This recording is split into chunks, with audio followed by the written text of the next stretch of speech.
podcast with visibility coach Krystal Henry. Discover our guest strategies and delve into their journeys to limitless success and inspiration. Let's enter the Made to Lead Million Zone.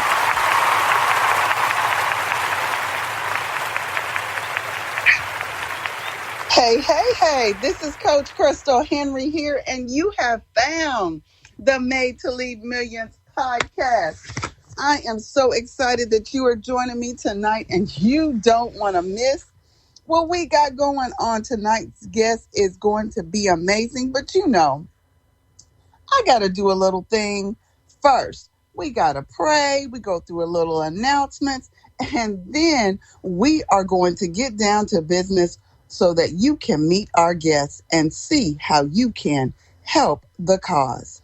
So I just want to take this time to thank you again.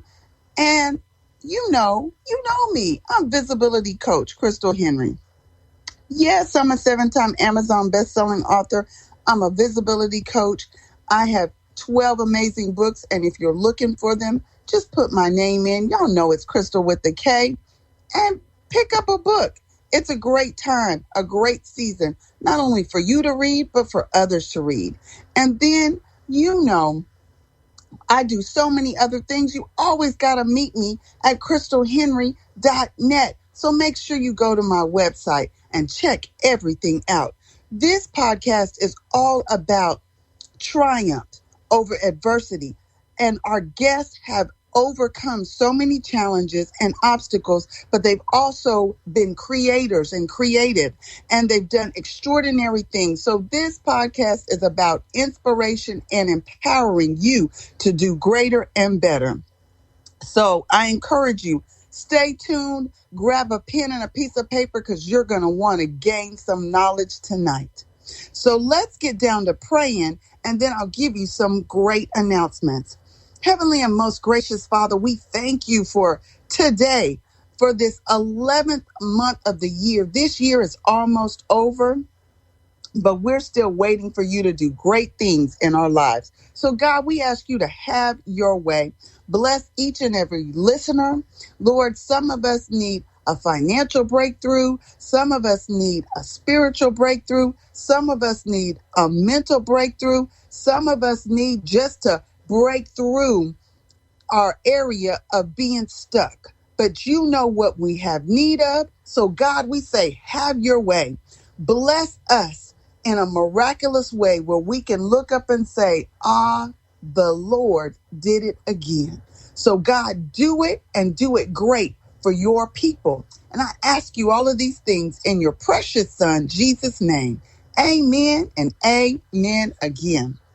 Now remember, what did I say? Go to krystalhenry.net. I have an amazing group of people that have joined me for this year in 2023.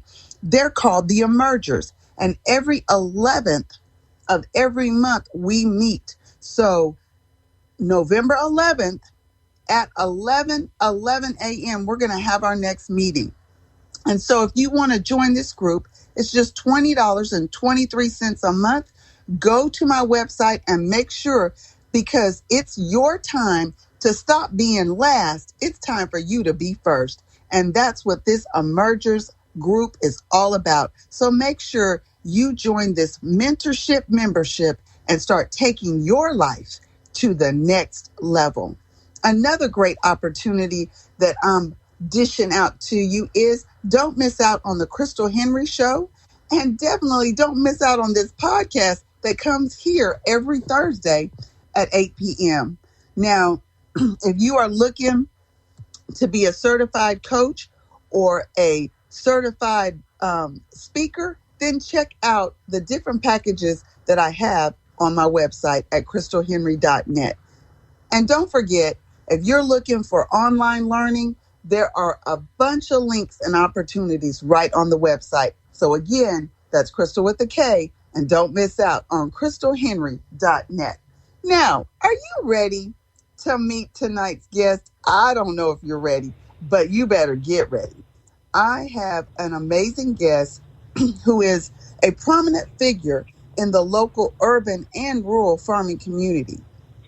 He's renowned as urban food infrastructure consultant, hemp and vegetable farmer, devoted father, and a true superstar. Born and raised in Cincinnati, Ohio, he spent his formative years in Columbus, Ohio, where his passion for sustainable agriculture and food production took root. We're going to learn so much more about his educational background, how his hands have been working and moving to help people address specific human diseases, producing 15 varieties of nutrient packed microgreens, pioneering vertical farming techniques, and leading the way in substantial hemp farming and aquaponics. You don't want to miss out on tonight's guest, so let me introduce everybody out there to none other than the CEO of Freedom to Grow, Jerry RA. Hello, hello. Welcome to Made to Live Millions. How are you? I am well and I am wonderful. Well, Fabulous. good. I'm so glad to have you on Thank you tonight. for having me. You are so welcome. I'm glad to have you on the show because you are your life's purpose is just what we need in this season, in this time that we are dealing with in America and really all over the world. And so I Yes, know ma'am. that our listeners are going to want to not only hear your story, what you're doing, but also how they can help you in this amazing effort. So first, Absolutely. I just want to get a little bit your personal business. Like Okay. you said you're from Cincinnati, Ohio. So tell us a little bit about your upbringing in your family. So I come from two wonderful parents, Diane and Jerry Robinson. And I'm a junior. And yes, I'm from Cincinnati, Ohio. I spent most of my former years in Columbus, Ohio, where my enthusiasm and passion was ignited in at what started out as community gardening and then Mm-hmm. quickly moved over to urban farming because I met a man by the name of Will Allen at Growing Power at the time in Milwaukee, Wisconsin. And there he was doing something so unique. This is a man who made urban farming popular again. And what Mm. I mean by that, before that, there was no real urban farming going on. There was community gardens. There was, that was just pretty much a beautification point.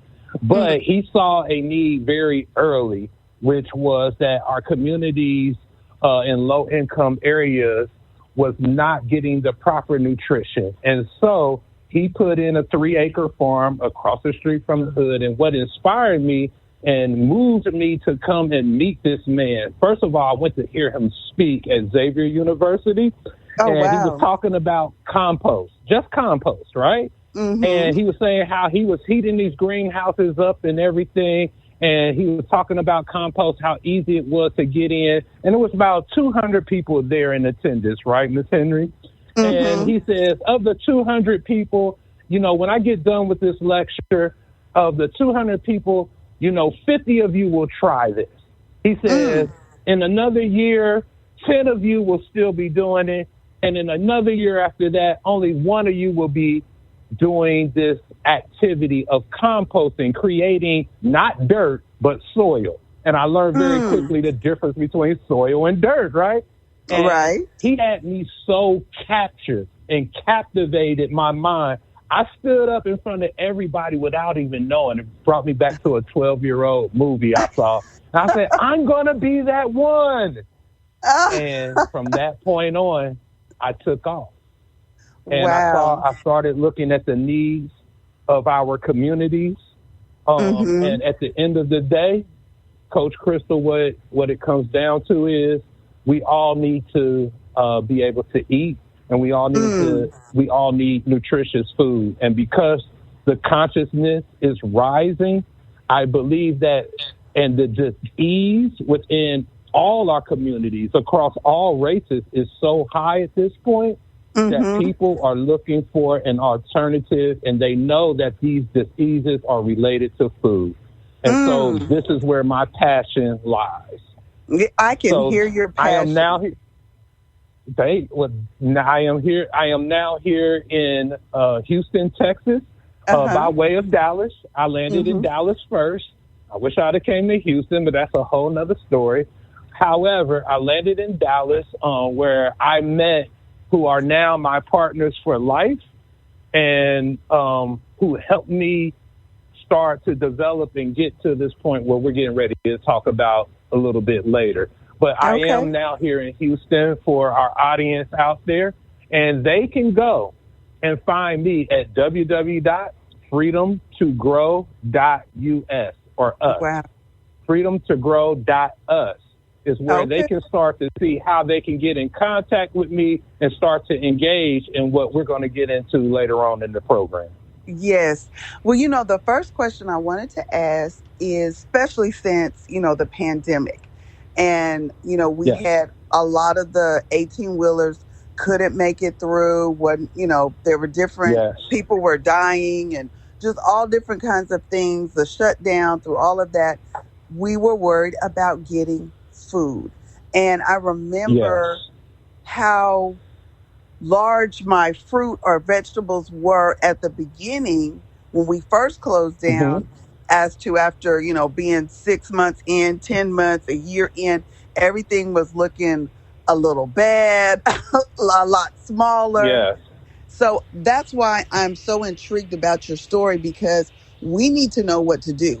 Next shutdown, next whatever. So tell us about how, first of all, can we grow? Because in where I live, there's not a community garden. So how can we first deal with that community garden? Okay, Coach Henry, what I want to say to your audience tonight is we are at definitely a crossroads, and where the rubber meets the road.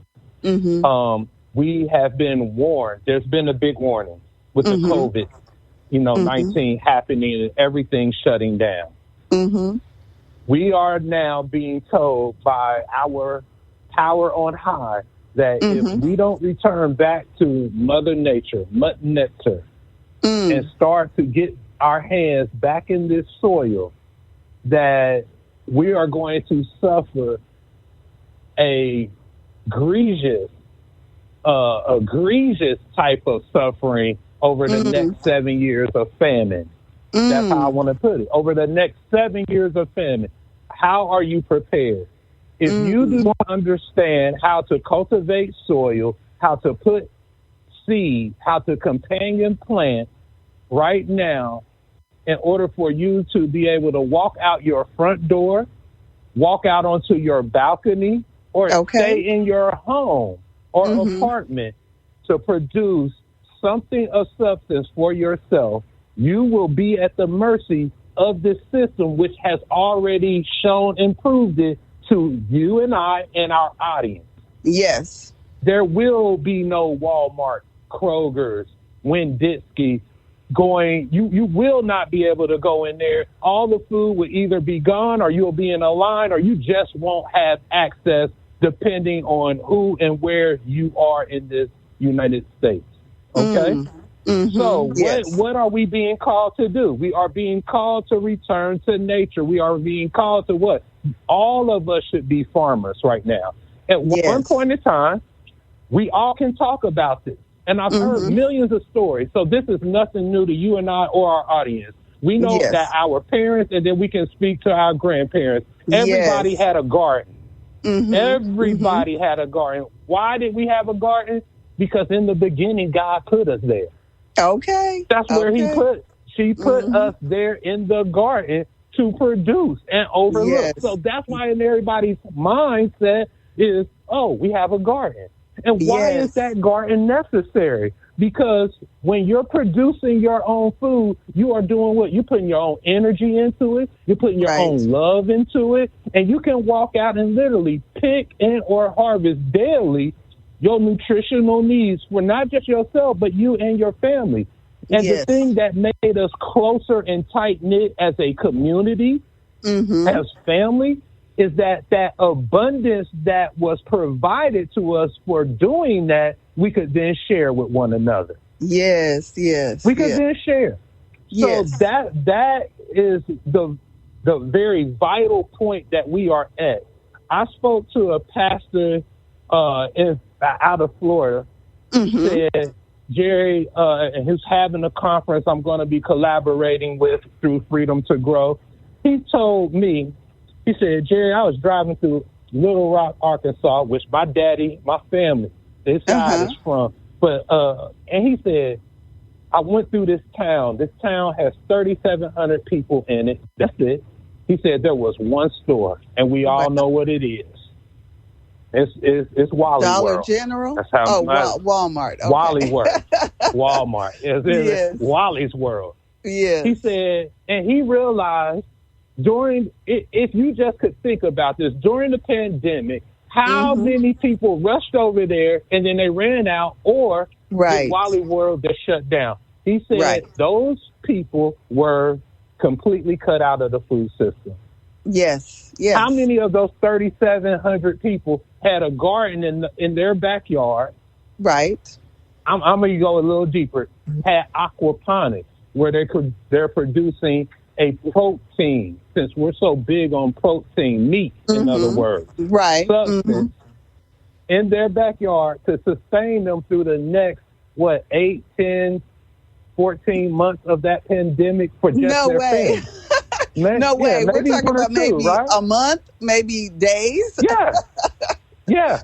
And that's it. I mean, if we go crazy over toilet tissue, we go crazy over toilet tissue, what is it going to look like when you can't go to McDonald's, you can't go to Burger King, you can't go to Kentucky Fried Chicken, and then you got to go to Kroger's, Winn-Dixie, Walmart, and they ain't open. What does that look like? What does your readiness and preparedness tell you about your own conditioning as a family member within our community? Yes. So that's how vital of what I'm talking about, and us getting this information and getting our people, and I say our people, I'm talking about God's people, back into the garden, in which I think you and I have had a conversation before. The garden, being in the garden, a part of the garden, will preach for a whole year, if not for the next 3 years. Right. So I'm gonna get off there, because I can go.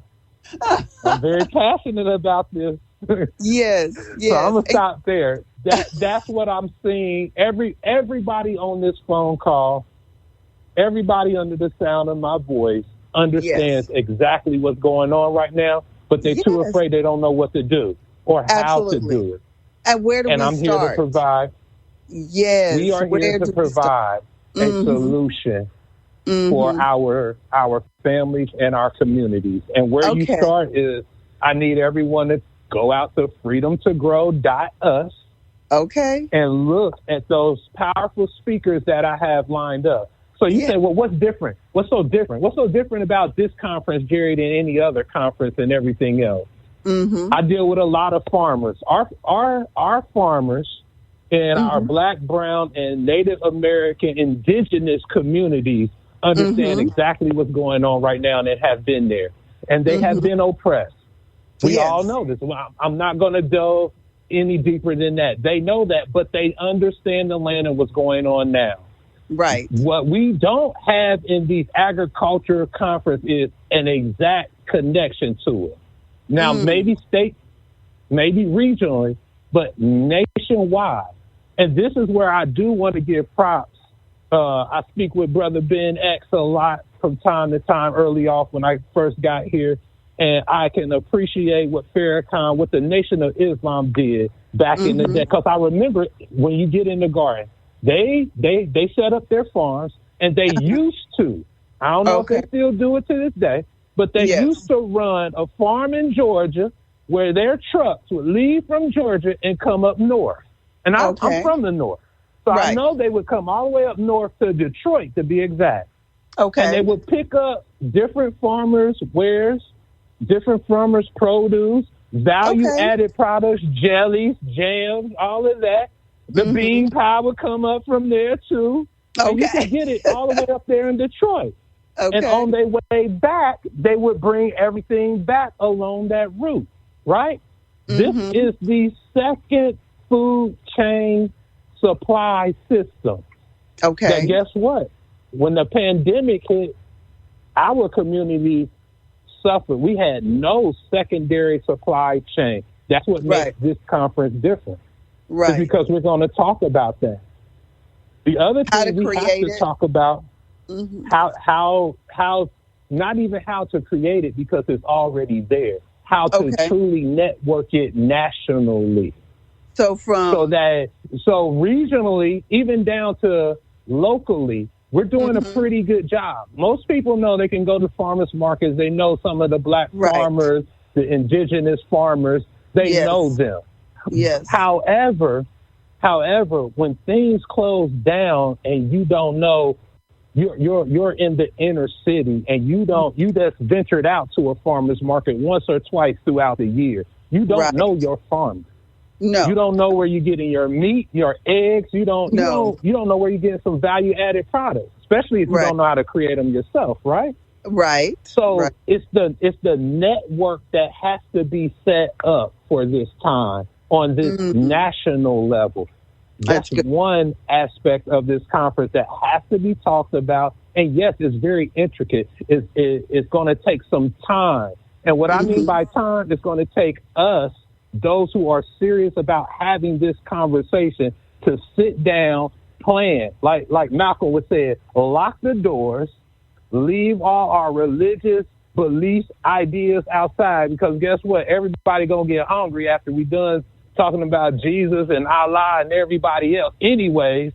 Right. And talk about how do we put this system in place? And what does that look like? Where is the app for it? See, we're in this age of AI and technology. Where is the app? Where is the mapping? That I shouldn't have to go to. I'm sorry. I was going to say, now that's good. I might be going off a tangent. Yeah. No, you're doing good. That's good because I love the way you said, where's the mapping? Because when I think about nationwide, so we're talking about from California to New York, the whole entire north, south, east, and west. We're talking about the whole entire United States. But then I figure if we can get it right here, then we can spread out to other countries and they can utilize, how we have come together. If we can come together to do something like this. Oh, we going to come together under food. We're going to come together at the table. And, right. And that can look many different ways depending on who you're talking to, what sect you're talking to. But you brought up something very important, which is international, which is leading me back to the conference, right? Yes. So we have this international section that I have not heard at any other conference. And I'm not going to give everything out because I know, and I love my haters, but they're out there, they're listening. Y'all still won't know how to really put this thing together. Yeah. And I got a very credible team that understands the vision of this. But internationally, I digress. Internationally, we should have a backbone.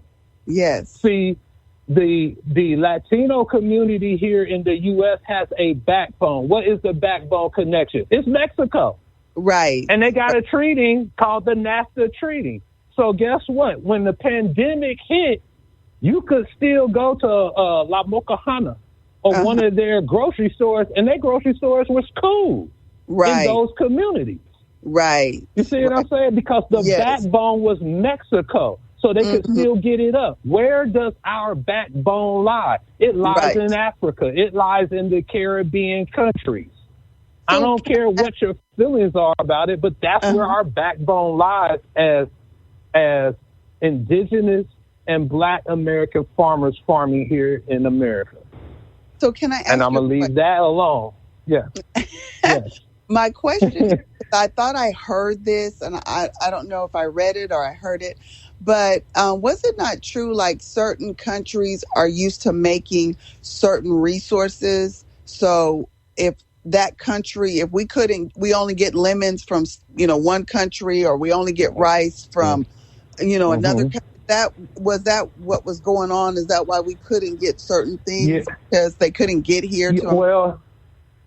well, that's absolutely yes, yes. Okay. Short answer is yes, and there's a deeper reasoning for all of this, Mm-hmm. and I don't think that tonight that's the topic of Right. We won't. discussion. I We want won't to keep have. it very surface. Right. Yeah, We but won't have time. But yes. I'll give you the example of just this Ukraine war and everything that Mm-hmm. has nothing to do with indigenous and Right. black and brown people here. I'll Mm-hmm. say that, and I'll say it again. It has nothing to do with us, but how it affects us is we Mm-hmm. know that they produce at minimum 15% of the world's wheat. So Okay. everybody on your phone call, they are drinking beer, Yes. whether they say it or not. They are what? Eating sandwiches. Right. That's They got eating we. sandwiches, whether they Uh-huh. go to Subway or they got a loved one at home that love them and make them a sandwich after they done Okay. something great, whether that be white bread or the wheat bread. But that's what Okay. Ukraine offers to this system. So Okay. you shut that down. You have that. That's called an interruption to the supply chain. Okay. Now, what happens later on, especially if everybody else catch a cold, Mm. all these Mm-hmm. other communities, they just catch a cold. What does our community catch? Mm. What type of disease does our community catch? Because they're warring over here in another country that interrupted the supply chain that comes right Mm-hmm. down to our community. What type of disease and cold or what level of disease are we catching at this time? So Okay. these are the thought processes we need to be thinking about when we're talking about agriculture. That's why I Mm-hmm. started off with this is a world perspective. This is not just a local, regional, state perspective. This is a world perspective on just that very point there. Okay? Mm-hmm. And Mm-hmm. that's as far as I'm going to go with that.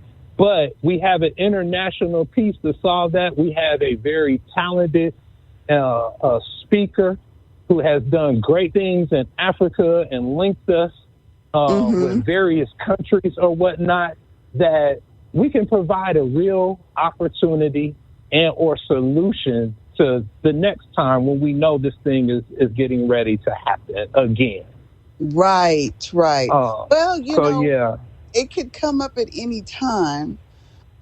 yes, So we may not get, a long enough heads up to even store up, no, to even be able to plan. We need to act now. We need to learn now. And so I think yes. your conference, I think you said something about doing it in several different places in the United Yeah, States. yeah. So we're collaborating with a couple of organizations. I put in some RFPs, but this is one point I want to bring up when I talk about opportunities and or solutions within Mm-hmm. these Mm-hmm. agricultural conferences, right? Right. Most of our agricultural conferences that we have attended thus far, one, they're boring. They haven't been this exciting with just you and I on the phone. Okay. Okay. Then we have people who come into our communities telling our farmers they need to do this, do that. And, they're this big federal organization that ain't done nothing for them in 50 years. So we have a senior class that understands this very well. And then we have these younger urban farmers who are being indoctrinated by the same very system that didn't allow our seniors to get what they deserve, right? Right. Then what you have going on, and I lost my train of thought for a second there Oh, of where I was okay. going with this. Well, I'm sorry. hold on. No, I lost yeah, my train of thought. I'm sorry. that's okay. That's Shoot. okay. It'll That's come okay. back. I have a question. Well, not a question. I guess it's a Yes. statement. because I love the fact that Oh, you are inspiring people. I've got people texting me, telling me that they're excited, that they would love to learn how to grow stuff, that they don't know where yeah. or how to start. And when I grew Mm-hmm. up, both my grandparents had gardens in their backyards. My parents had Mm-hmm. garden, and still to this day, my mom and dad grow things all the time. They're growing Mm-hmm. stuff just Yes. for fun. And so, Yes. um, how do Oh you no. do it? How can I do something, grow So something, and I live in an apartment? so my partner, I gotta shout out a few people who have been instrumental in putting this whole conference, this piece Conference together. together. Mm-hmm. Yeah, the conference, the whole movement. Because Mm-hmm. what we don't understand right now, there is this regenerative agriculture and permaculture, and I'll get into what those What does that mean? things mean later. Okay. But let me answer your question. Mm-hmm. There is container gardening. Okay. And that means that, hey, you might not have a front yard, backyard, you have a Mm-hmm. balcony space, Okay. right? Mm-hmm. My partner, Darcia Houston, Dallas Ag Women, Okay. filthyrichnutrients.com, she will take you through a process where she can show you how to grow in different types of containers where you can Okay. get your root crops, potatoes, carrots, Okay. your onions, and Mm-hmm. then how you can start to, and I'm big into microgreens, which grow every 7 days. And I learned this from Will Allen. Okay. Every 7 days in the summer, and every 12 days in the winter. And it doesn't matter what environment you're really in. It just Okay. depends on how much sun you're getting when I say that. Let me be clear. Okay. So it might be a little longer or a little less, just depending, right?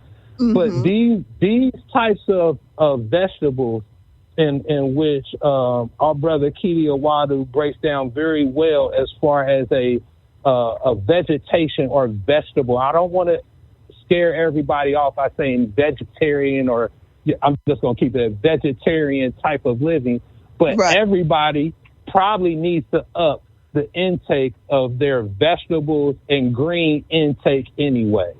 Okay. And this will suffice as you either build to get more protein, because it's going to take longer than 7 days for you to grow a fish, for example, Okay. in which we're going to teach you, and which I Okay. can break down the solution Uh-huh. that our Dr. Brooks in Arizona right Mm-hmm. now has broken down, did a great job in aquaponics and how to get both vegetables and fish to our tables.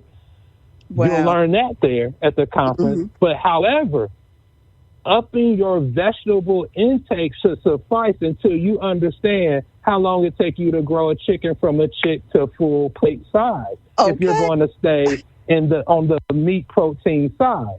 Okay. You understand? So I'm Yeah. not necessarily against. I'm just saying that we have solutions. We can meet you where you're at, and you Okay. should be met where you're at. Yes. Most of our agriculture conferences, they want to talk about the same thing of this is how you remediate, meaning improve your soil. Okay. This is what's called companion cropping. You heard of the three sisters. You should grow your beans, squash, and corn together. How Okay. many years are we going to hear that? The indigenous people have been telling us that since we created this country and helped build it. When we Okay. saved them from starvation, they've been knowing that. So Okay. we don't need to hear that again. We Right. already understand what monocropping, meaning one farm growing one thing. I coined the term back in 2012 when I met Will Allen. I don't want to hear another community garden. Mm. And I love community gardens, don't get me wrong. Mm-hmm. But where my people are at, where most of our indigenous communities, even urban farms are at, we should be talking about cooperative urban farming. So instead of the community gardening and it just being beautification and something as a hobby for those of us who are in a higher echelon of financial stability, Okay. our communities are still looking for financial stability within farming, and we should be Okay. providing that. And you cannot get that in community gardening. Can you get Oh, satisfaction? Can you get beauty? Can you get the? Yes, you absolutely can. Can you make money in community garden? Probably not, because you're only working out of one raised bed most times. okay. What you need is cooperative community gardening, meaning which how the system sets us up is, Krystal, your church will have a community garden down the street, Okay. 1 mile. My Uh-huh. church will have a community garden at the next corner, a mile down. And Okay. then Darcia and Pastor Pitts will have theirs. So it's 4 corners. Now, Okay. all 4 corners, we're growing different things, but we're not collectively growing together. Got it. You understand? Mm-hmm. In the spirit of cooperation, I should, or someone, Mm-hmm. I will say that my team, my Mm-hmm. staff, my ideas, our thought process was, hey, what if we all cooperated together, since we're using these places, we're not getting very much initial grant dollars to be sustainable, but why should we just work together and say, you know what, Darcia, I need you to grow half an acre of collard greens, potatoes, and some tomatoes. And over here, Pastor Pitt, I need you to grow just nothing but corn and beans.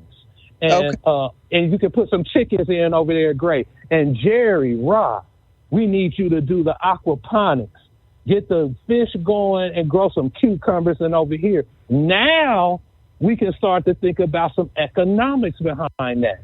But there are people, organizations, individuals who don't want to see that. They want to keep us in beautification. And there's nothing wrong with things being beautiful. I love beautiful things. Yeah, but all types of beautiful things. Vegetables, flowers. Yeah. The can be beautiful if you're hungry. Absolutely. Absolutely. But guess what you cannot eat, which I'm telling our audience right now to stop doing moving in 2024. Guess what we cannot eat? What? You can watch animals who eat it and what happens to them. We cannot eat grass. Okay. So there's this growing food movement, regenerative. I brought that up early. Regenerative, permaculture, meaning food forest, growing all these things in a system of togetherness in order to get all of the nutrients that you need. There's a movement going on and we ain't even involved. I get last minute calls to come speak, which I'm not upset about. I'm just looking at who's speaking. And if they have something to give, great. Right. But once again, we're being left out of even that conversation. You know what? I'm going to make a statement right now. Regenerative agriculture will not work without rejuvenating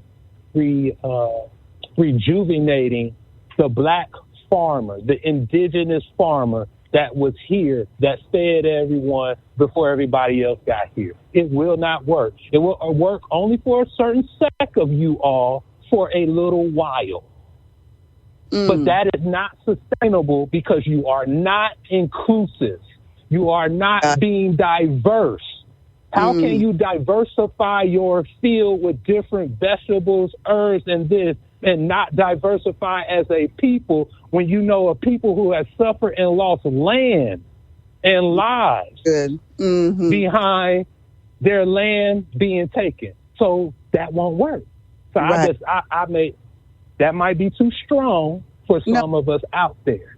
However, that is a truth. And I think you made righting the wrongs of history. Righting the wrongs of history, basically what I'm saying. I think you made I digress a little.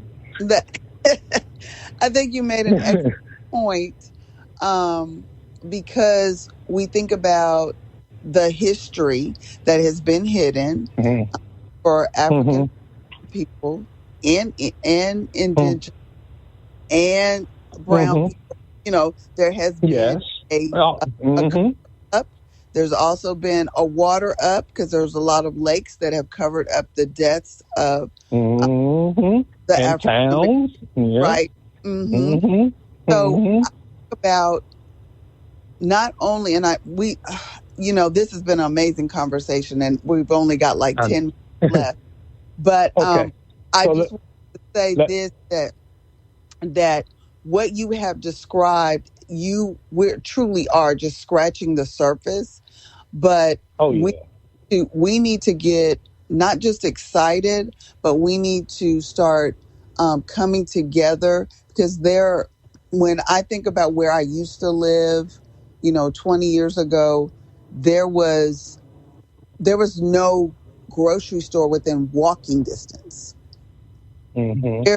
There were no gardens, because it was like cement. It was like cement everywhere. Mhm. There, you hardly any Mhm. that was green. And so Mhm. let alone grass, even the grass you walk through and it's dirt. So there wasn't Mhm. growing around where I lived. And Mhm. we need to really start thinking about all of these abandoned houses. That can be land All to grow, freedom to grow. We need freedom to grow on if those I places that are abandoned or dilapidated.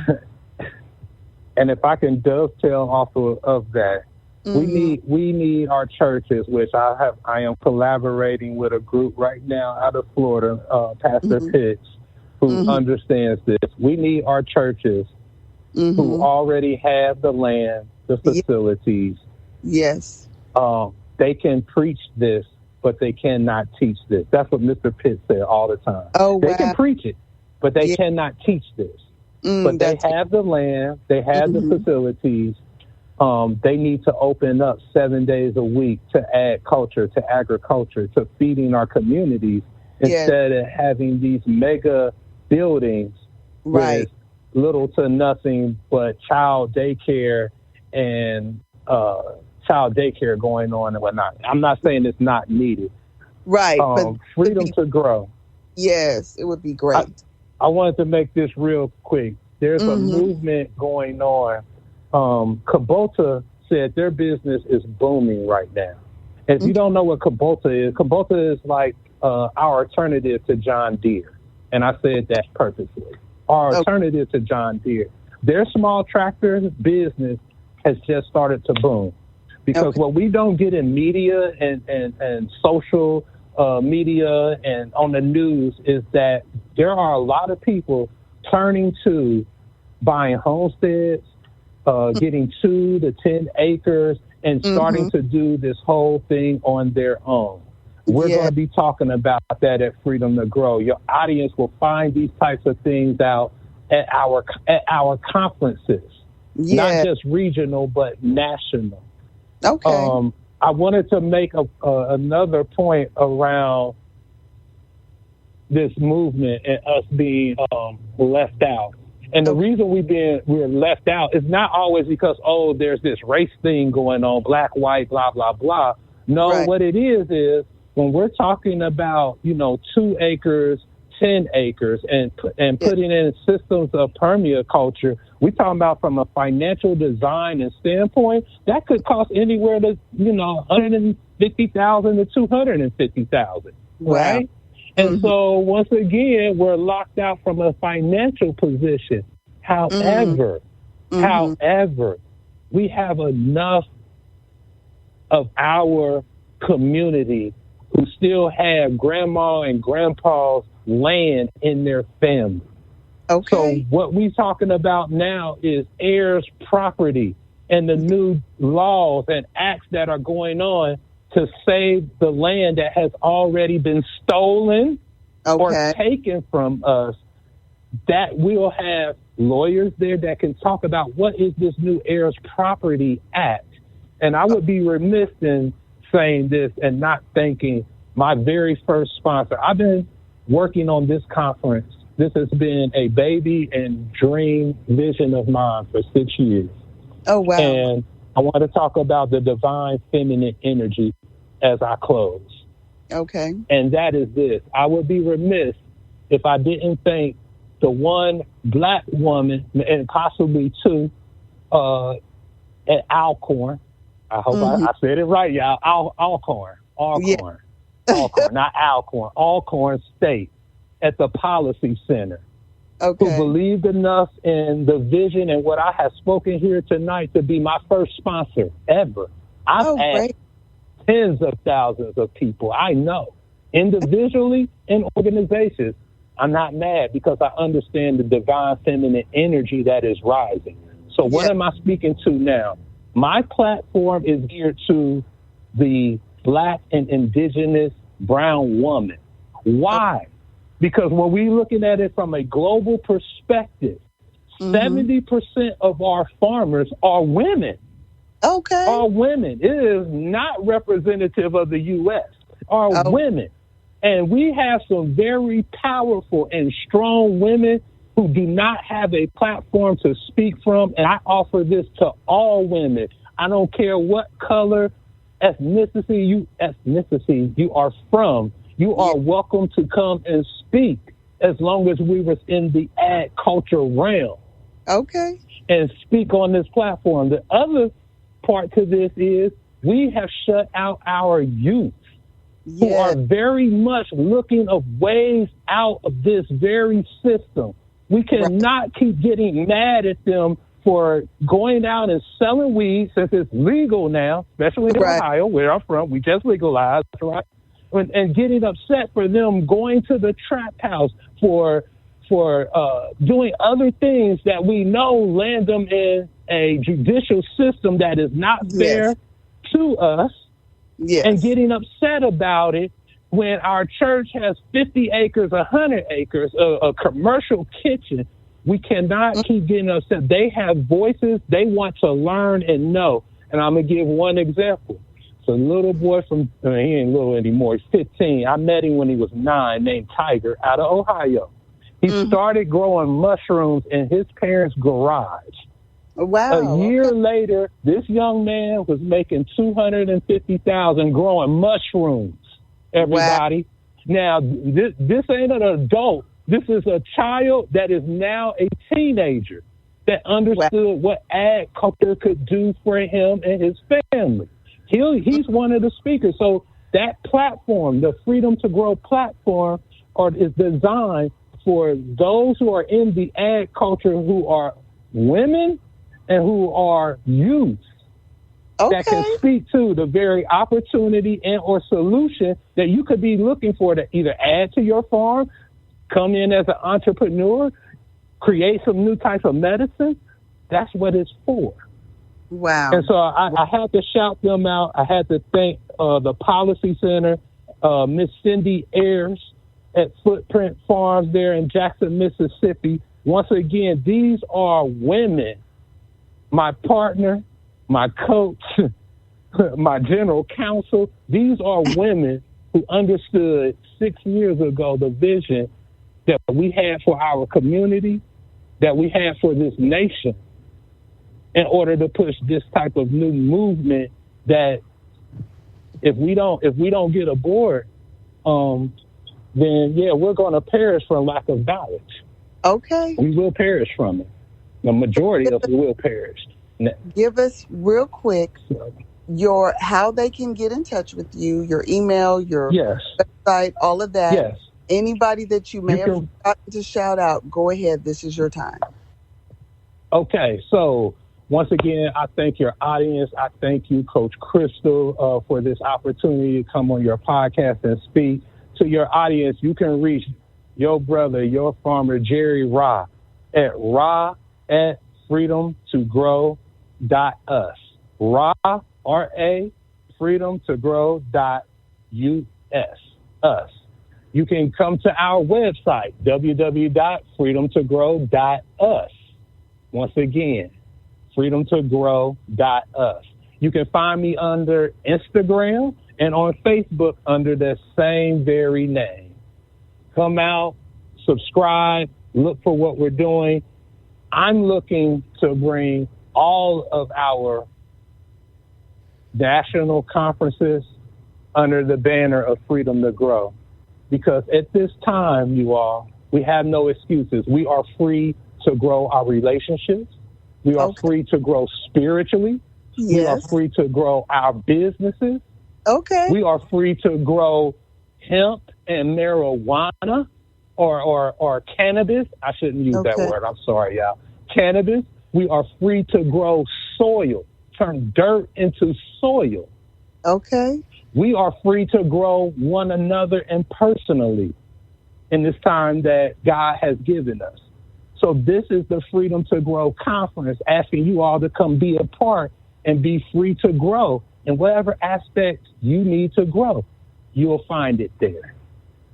Excellent. And you are also looking for sponsors as well as you are accepting donations to help with the cause.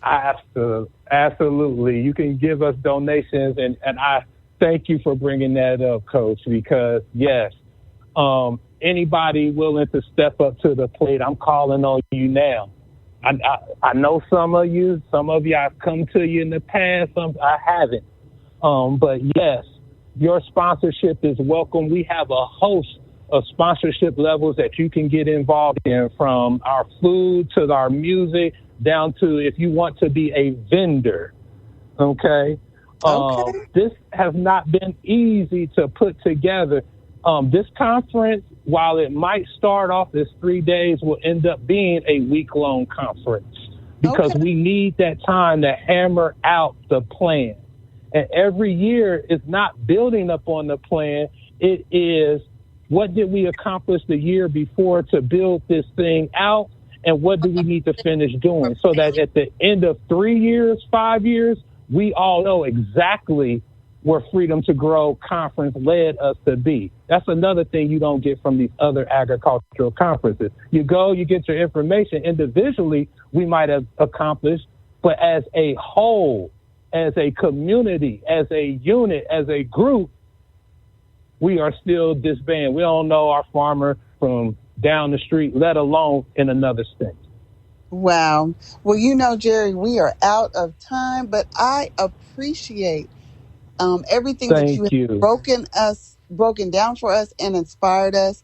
So we will definitely, I'll talk to my producer and see if we can get you back on and possibly get you I would love it.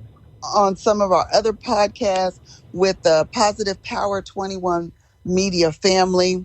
So, hey, Made to Lead Million podcast listeners, thank y'all so much for joining us on tonight. We appreciate you. Make sure that you check out freedomtogrow.us because it's all about us now.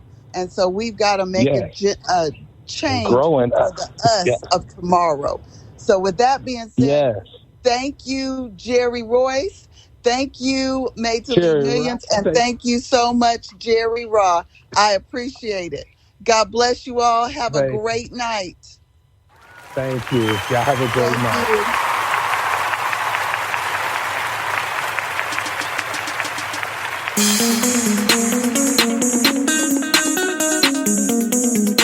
You are listening to Jerry Royce Live Worldwide Podcast. Hey, my name is Davis and I'm from Haiti, but I live in Dominican Republic. I'm here, Positive Power 21, Jerry Royce Live Worldwide.